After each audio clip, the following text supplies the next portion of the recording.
Okay, the Filson Cape Cruiser. I apologize for the background noise. They have a training on the racing circuit on this other side of the woods, and it's coming still strongly in here. Spoiler alert, do I recommend it? Absolutely not. I think this is an example of how Filson is killing its own heritage, and it's quite disappointing. If I would have bought it new, I would immediately take it and send it back to the shop. I got it secondhand, unused, with all the labels still coming in with the original invoice. So I got it cheaper, and I have to think about what I do with it. Probably I need to take it to a tailor to actually reinforce the things that Filson just failed to perform. Let's go into the review, the good, the bad, the ugly. By the way, I will link Karl Murawski's video on how Filson is no longer what it used to be, right? The family sold it to a company, a private company, and it's shifted hands until it ended up in a private equity, which is basically a money-making machine. And this code basically screams, how can we make a ridiculously expensive product on cheap? And I'll go into the details, what it means. And the good thing on it is the hoodie here. It's with 24 ounces wool, with their resistant cloth on top. That's a good part. Why I bought it is they have as well this water repellent cotton material that they are famous for as a hoodie. And here in autumn where I live, it's very often quite windy and rainy, and especially in November when you have like above freezing, and this like snowy rain, and you're out for a couple of hours, it soaks through everything. I mean, even Gore-Tex, if you want to wear it after a while, like half an hour, 2 hours, just gets wet. So I wanted something traditional, something that will last me for long. That's why I buy Filson. I have the MACKINAW check shirt, I have a MACKINAW shirt itself, I have a wool shirt from Jackson, from Filson, I have the MACKINAW vest. So I was like, yeah, hey, got a good deal on this MACKINAW Cruiser. They are famous for being rigid, sturdy, long-lasting. Let's go for it. And man, was I in a bad surprise here. So the good thing is the hoodie, and that's basically all I can say about it on a good side. Let's go into the bad and ugly. Number one, what you may not see and will not be told really is MACKINAW Cruisers usually wear not as thick as the jack shirts, but it always was virgin wool, and it was always 26 ounces. This is 24 ounces, and it's no longer mentioned as having virgin wool. It's basically saying it has wool in there. So recycled wool. If you feel it, that's no longer a MACKINAW wool feeling, actually. Definitely not made by Pendleton, definitely not made in Michigan. This, if I would be to guess, makes an impression of Italian designer wool that Italian coat manufacturers use, but that's not the sturdy wool for the forest. That's an urban, fancy coat wool. And that's not why I buy a Filson, right? It's up to you to determine whether that's for you interesting, if you want to have it more urbanist style. This is not the reason why I buy a Filson. I buy a Filson so I can take this pocket, put inside a bottle of water or whatever I need on the outside, and know it will last. I take this pocket, I'll put my hands in it, it will be sturdy. And now I'm feeling, well, what's going on? This is soft. This isn't shouting sturdiness. So let's get into where the coat basically really disappoints. It moves away from the typical pockets that Filson would have. Yes, this is the MACKINAW style. You see what's missing? The pen holder pocket, right? So it looks like somebody was like, hey, let's create a really expensive, and by the way, guys, it's October 2025. This coat in Europe, new, is almost 800 euros. I'm not kidding, 800 euros for a new piece, right? I know on sale it can go to 450, which is, I think, the price in January this was sold in Europe. In US you can get it under $400 if you get it like on sale. To me this is more or less like a $200 piece of it's not piece of equipment, right? Filson should be piece of equipment. This is yeah, it's a coat. Now, so they cheaped out on this. They completely took out the pockets. You don't have it. You don't have any inside pockets, okay?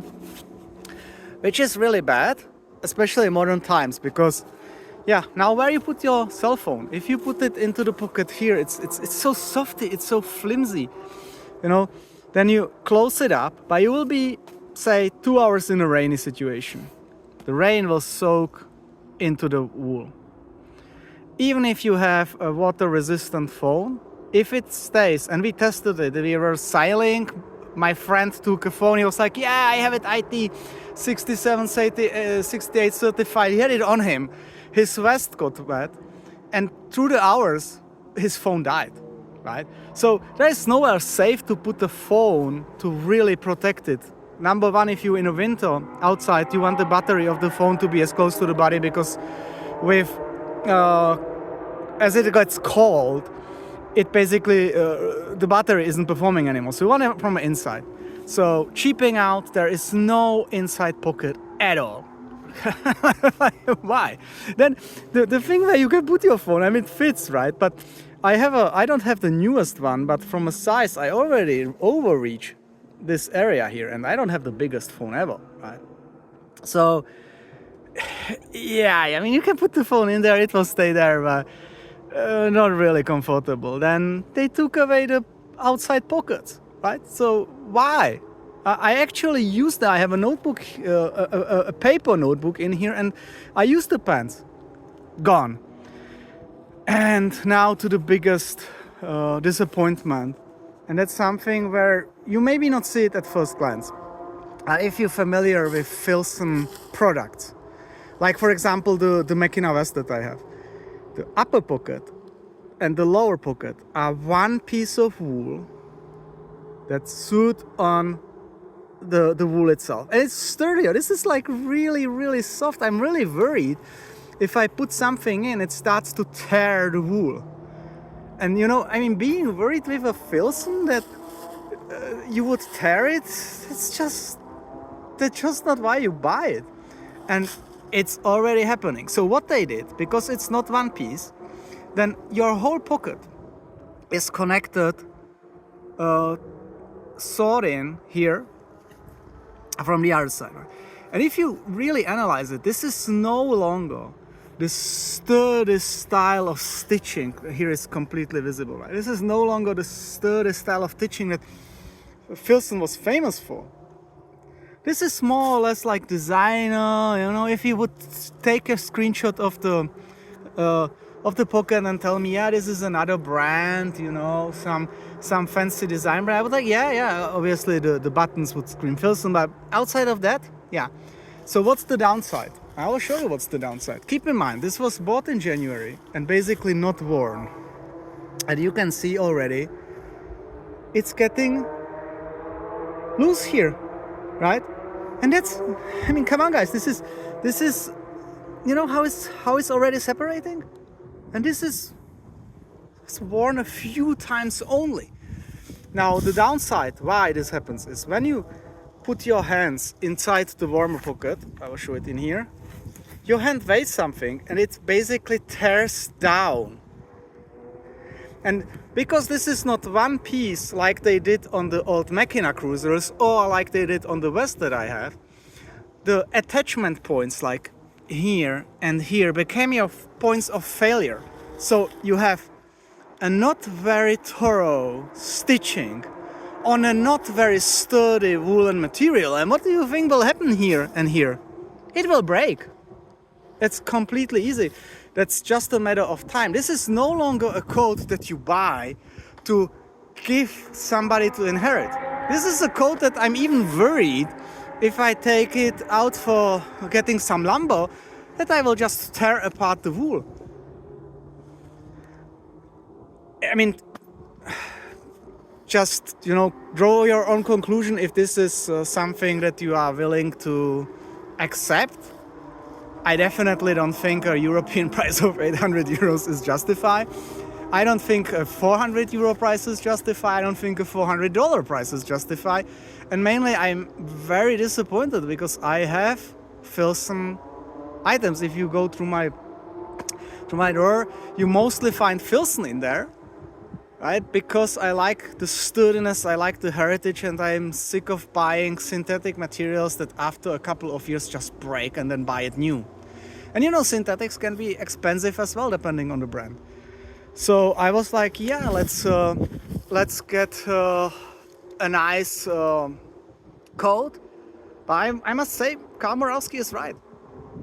Buying new makes no sense anymore because it's no longer this heritage style of items.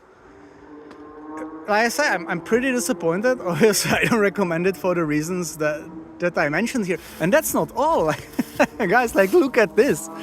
So they have the good thing is that the button is reinforced from the other side. But look how they did it. They just took a square piece of wool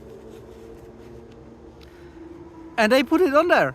Like, seriously? Where did you do that? Some backyard? And the same is on the other pocket. And I don't even think that the wool that is underneath has the same size. I mean, this looks like, you know, this looks like a school project by somebody. I mean, come on, guys. This will catch on something, it will tear. This is, you know, the attention to details that you need to make a thing a really reliable piece of equipment. Because even if you are not working outside, you need to rely on those items. If you 4 hours in the rain somewhere in the forest, you need to rely on. You don't need to be a forester, just walk, you hike, guys. If it's just above freezing, if it's raining, these are conditions that can kill you. Worst case scenario, right? So you need to have equipment that you can rely on. And, you know, in this price range, you would expect that the quality and attention to detail is there. And I just don't see it, right? So to me, this is an example of how someone on a corporate side was like, hey, let's save money, let's take 24 instead of 28, let's go away with the inner pockets, let's go away with the outer small pockets, let's take away this piece of material, let's save a couple of bucks and sell it anyway for the full price, right? The people will buy it. Well, I mean, somebody bought it, right? I wouldn't. I'm saying, if I would buy this, and you don't really understand it from the description of the site, this arriving to me as a new piece, I will immediately take it and send it back. I wouldn't even try. I was just looking at the pockets here and on the material and the single point of failure and how soft the material is. I mean, if this is MACKINAW, then tell me how you define MACKINAW wool, because I have a couple of coats from my students' time that I bought in major retailers on sale for 40 bucks with wool, okay, highly discounted, and the wool is better than what I have here. Come on. So yeah, you can see I'm quite pissed with this product. You know, I use terms because I don't care about monetization on my channel, so this is an honest review, right? Yeah, what to say? The idea was quite good with using their really water resistant sturdy material on top over. You want a cape if you're outside and it's raining, so it's not soaking over your shoulders. Idea was good. I need to test it with because the cape isn't breathing, so it really then becomes a question if you hike 10 miles. Will you, in light rain, for example, will you still be comfortable with the upper part not breathing? The back pocket that's typical for the MACKINAWs is ending sort of in the middle, so it's not fully back like it was years ago. And since the back pocket material is so soft, I'm really worried to even put a water bottle in there because it would stretch the material, right? I'm worried to take a water bottle and just toss it in here because it will tear the pockets. So what will I do now? I mean, okay, I could resell it, but then poor guy who buys it from me, right? Most probably I will take a look, and I need to find a tailor that's willing to work on this. And from the inside, I will add a reinforcement. And with the added reinforcement, I will have him create for me an inside pocket. So, now I'm here buying a Filson, thinking of I need to find a tailor to actually make the product really usable. Like if I would be buying some cheap stuff from a backyard somewhere from whatever country in the world, right? And yeah, guys, this is my very critical review of this MACKINAW Cape Cruiser. Draw your own conclusions. Watch Carl's review or on the history of Filson.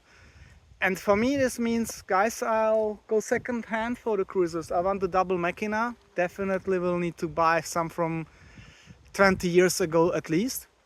And this disappointment with the brand, there are a few things that I still want from Filson, like the Wrangler-Filson cooperation once it reaches Europe.